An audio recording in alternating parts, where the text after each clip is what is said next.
are so free. What happened to me? What happened to me?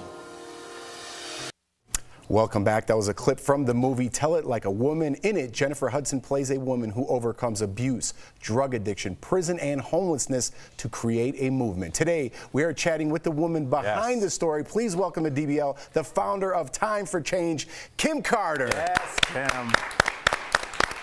Kim, I love these stories. Yes, Kim, welcome. We love a comeback story. So you say you were born on the wrong side of the track. So what do you mean specifically by that? Well, the wrong side of tracks just means that I was born on the side of tracks that when the tracks were laid, it was to divide the haves and the have-nots. So I was on the side of the tracks where we have not adequate resources for schools, we have not adequate parks, we have not adequate health care, we have not adequate social services. So I was born on that side of the track, which means that I did not have what I need when I was younger to deal with the environment that I lived in that was underinvested, divested from resources. And so you guys understand when we say the divide, right? The divide, but basically the have or the have not. So I was born there. I was cute when I was born. You're cute now. That's what's up. Well, you do our audience a favor and please walk us through your childhood on that other side of the tracks and walk us right up into the rock bottom of your story.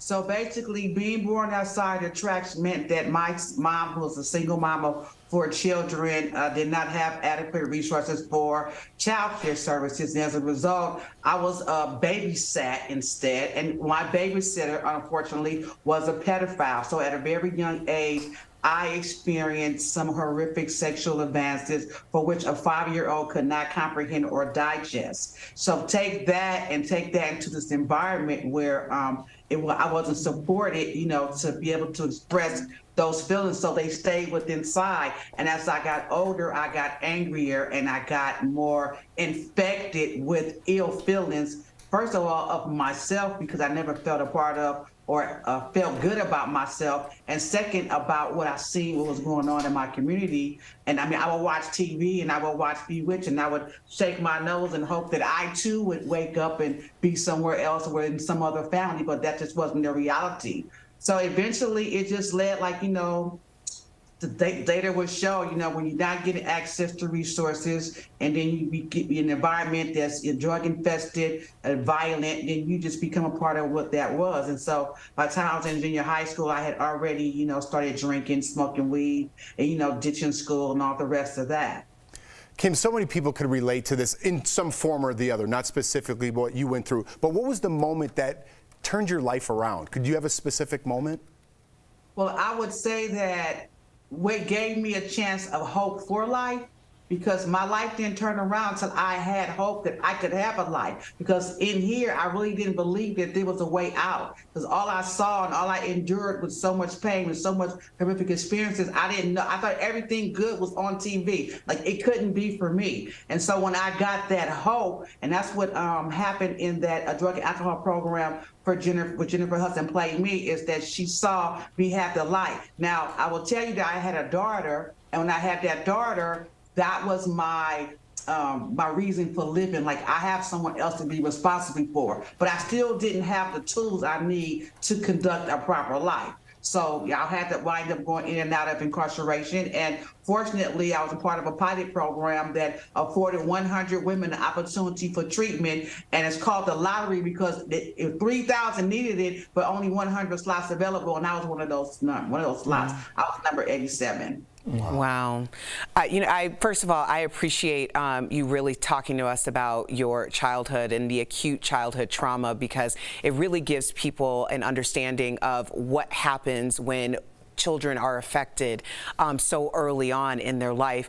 But I want to get to, what is the dream that you want to fulfill with your Time for Change Foundation?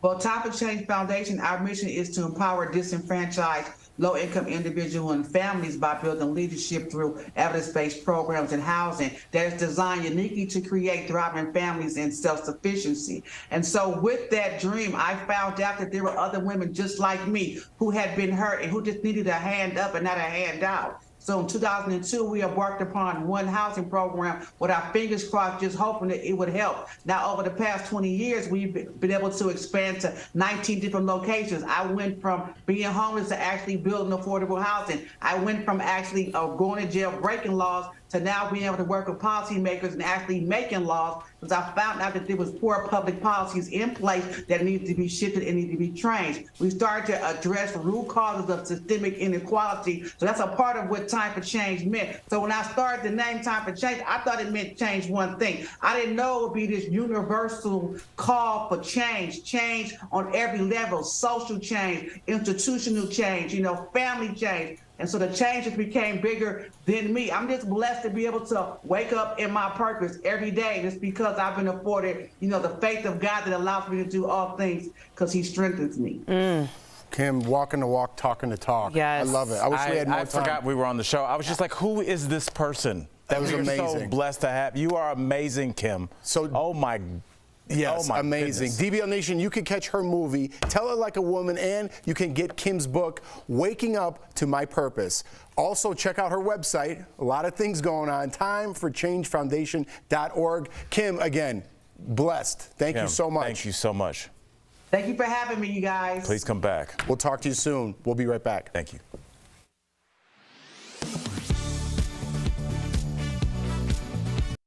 According to the FBI, wire fraud cost victims $6.9 billion in the